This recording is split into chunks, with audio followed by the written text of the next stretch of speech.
Boa tarde, o meu nome é Sara e eu faço parte do grupo de acadêmicas que é composto pela Ana Carolina Proner e Maria Gabriela. O nosso grupo irá falar um pouquinho sobre a aula prática realizada que tinha como objetivo quantificar o ferro em água através da espectrofometria de absorção molecular com o complexo ferro-ortofenantrolina e o kit colorimétrico MERC. Então, é de conhecimento que metais como o chumbo, o arsênio, o mercúrio, o cádmio e o ferro, eles são amplamente encontrados em águas, tanto as superficiais quanto as subterrâneas. As subterrâneas, elas são águas consideradas mais protegidas do que em relação às superficiais, porque não tem o contato direto com os dejetos que podem levar à contaminação dessa amostra. No entanto, mesmo apesar disso, ainda torna-se muito necessário a análise de qualidade das amostras para conseguirmos comprovar a sua aptidão para o consumo e para outras utilidades necessárias. Para isso, nós utilizamos como parâmetro a Portaria Consolidada número 5 do Ministério da Saúde, que estabelece os valores máximos permitidos de metais, tanto o cádmio, chumbo, arsênio, presentes na água. A abundância do ferro em questão, quando está na água, ela pode provocar diversos problemas, tais como o cheiro no banheiro, manchas em tecidos, roupas, utensílios sanitários, o gosto metálico muito presente que fica na nossa boca após ingerirmos a água contaminada, ou em alimentos que são provenientes da irrigação deles com essa água contaminada. E em casos mais graves também pode acontecer o acúmulo de ferro em alguns órgãos humanos, tais como o coração, o pâncreas e o fígado, provocando doenças graves, hepáticas e cardíacas. Mediante os conhecimentos adquiridos na aula de Química Analítica Qual e Quantitativa, no dia 11/5, no Laboratório de Química, foi realizada a análise de ferro em água por espectrofotometria na região do visível. Utilizamos os seguintes materiais: o espectrofotômetro, a balança analítica, um frasco para armazenagem e etiqueta, 6 balões volumétricos de 50 ml, 3 balões volumétricos de 100 ml e as pipetas automáticas de 1, 5 e 10 ml. E os reagentes foram o sulfato de ferro heptahidratado, a solução de 1,10-fenantrolina, solução de tampão de amônia, o ácido acético glacial e a cubeta de vidro de 5 cm. O primeiro passo foi preparar a solução padrão do estoque, onde calculamos a concentração e dividimos pelo volume, para obter a massa, e depois utilizamos a regra de 3 para obter o valor total. Em seguida, fomos pesar a amostra na balança analítica, que nos resultou em 0,4978 gramas com exatidão. Seguimos com o procedimento para o próximo passo, onde calculamos a concentração comum de 1000 mg para 100 ml, da solução padrão, que foi totalizada em 1 ml.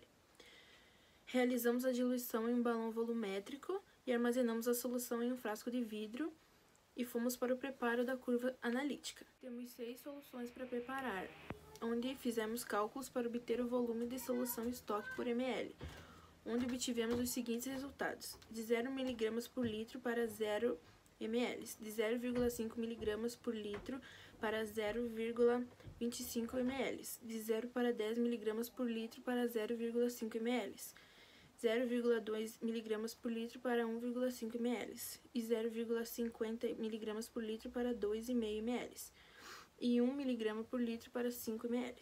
Após isso, em uma pipeta, medimos os volumes da solução padrão de 10 mg por litro, calculamos e transferimos para um balão volumétrico de 50 ml.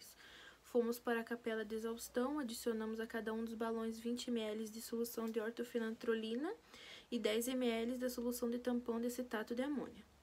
Em seguida, completamos os volumes dos balões com água destilada e aguardamos de 5 a 10 minutos para realizar a leitura do espectrofotômetro. Seguimos para o próximo passo, que é a determinação da absorvância da amostra. Transferimos 20 ml para um balão volumétrico de 50 ml, adicionamos mais 20 ml da solução de ortofenantrolina e 10 ml da solução de tampão de acetato de amônia. Aguardamos de 5 a 10 minutos, enchemos a cubeta com a amostra para obter a leitura e realizamos a triplicata em cada amostra para obter os resultados exatos. calculamos a absortividade molar do complexo ferro-ortofenantrolina e comparamos os resultados. Depois de termos feito todas as soluções, como explicado anteriormente, a gente levou cada uma delas para fazer a detecção da absorvância no espectrofômetro de absorção molecular. Para a concentração de 0, a gente teve uma absorvância de 0,024. Para a concentração de 0,05, a gente teve uma absorvância de 0,067. Para a concentração de 0,1, a gente teve uma absorvância de 0,124. Para a concentração de 0,25, a gente teve uma absorvância de 0,634. Para a concentração de 0,5, a gente teve uma absorvância de 1,448. E para a concentração de 1, a gente teve uma absorvância de 2,977. Com esses dados, a gente conseguiu construir a nossa curva analítica para saber se a concentração da nossa solução estava dentro dos padrões ou não. A gente também utilizou esse aparelho para fazer o teste do kit Merck, onde a nossa concentração já saiu na hora. No mesmo aparelho também saiu o valor usado para calcular a nossa curva analítica. E analisando o nosso gráfico, podemos observar que o valor da reta de 0,9966 não foi um resultado satisfatório, onde o valor desejado para uma reta seria o mais próximo de 1 possível, dentro de 4 casas decimais. Vamos para o nosso cálculo de miligramas. Utilizando a fórmula y igual a AX mais menos B, conseguimos calcular a concentração de ferro nas soluções. Então, pegamos nossa equação encontrada no gráfico, o valor da absorvância encontrado no espectrofômetro e calculamos a concentração. Após o final da resolução, encontramos o valor de X e multiplicamos pelo fator de diluição. Encontramos assim o valor real da concentração de ferro em miligramas por litro na amostra. Ao final da resolução dos cálculos, encontramos o valor de 1,48 miligramas por litro de ferro na nossa amostra, o que é um valor muito elevado, muito acima do desejado para o ferro na água.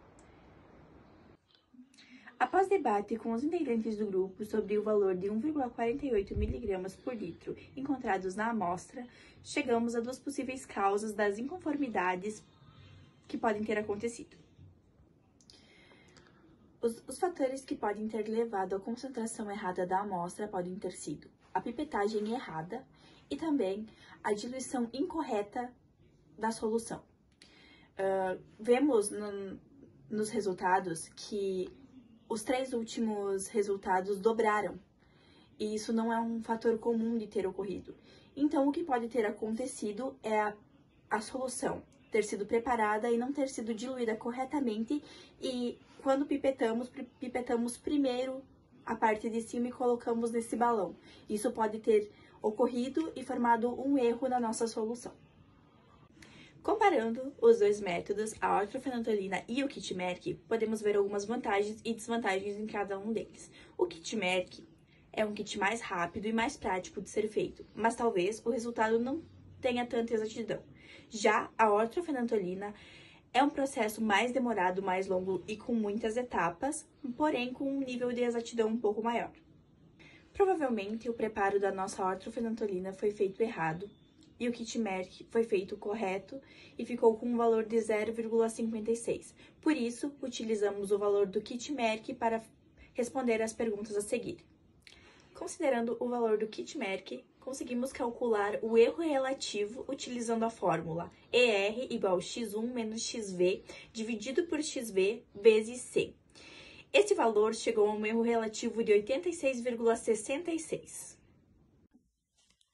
Baseando-se no nosso resultado obtido na aula prática através do kit Merck da quantidade de ferro presente em água, que foi de 0,56 miligramas, essa água ela não estaria apta para o consumo humano e nem para suas diversas utilidades, pois, levando em consideração também o que está estabelecido, os valores máximos estabelecidos pela portaria número 5 do Ministério da Saúde, a quantidade de ferro que pode estar presente na água é até 0,3 miligramas e o nosso resultado ultrapassou isso. Portanto, sim, a reclamação dos consumidores com gosto que teria gosto metálico nas hortaliças faria sentido, pois estaria ultrapassando esses valores permitidos.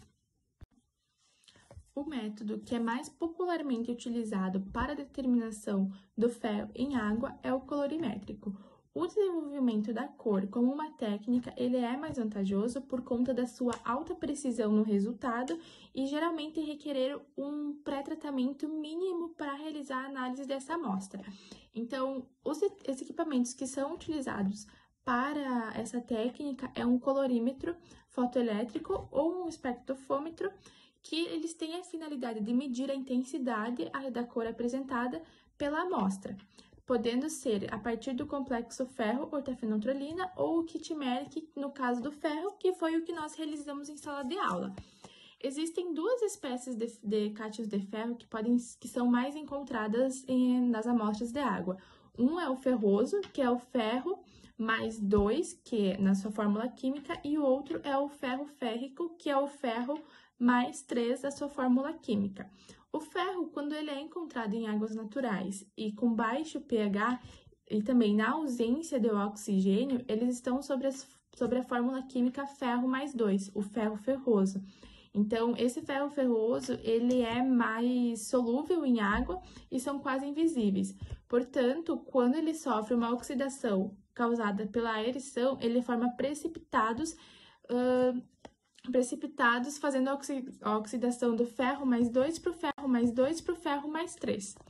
Já quando o ferro ele é encontrado em águas mais superficiais, ele geralmente está presente na forma do ferro mais 3, que é o ferro férico, e ele está sempre presente no estado dissolvido, em camadas mais profundas e em alguns reservatórios com pouco oxigênio.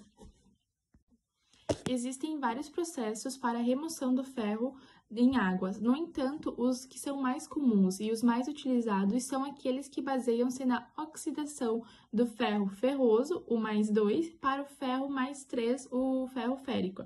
Após essa oxidação, que é realizada através do processo de aeração, empregando aeradores de cascata que jogam jatos de água para a atmosfera, o ferro mais 3, ele cria precipitados e consegue ser realizada a filtração da água. No entanto, a aeração muitas vezes ela não é suficiente para fazer a retirada do ferro. É necessário muitas vezes acrescentar um oxidante químico mais forte, como o hipoclorito de sódio ou algum outro composto clorado. Também é utilizado bastante polieletrolitos, que podem causar uma melhoria na eficiência do processo e através disso, obter melhores resultados na remoção.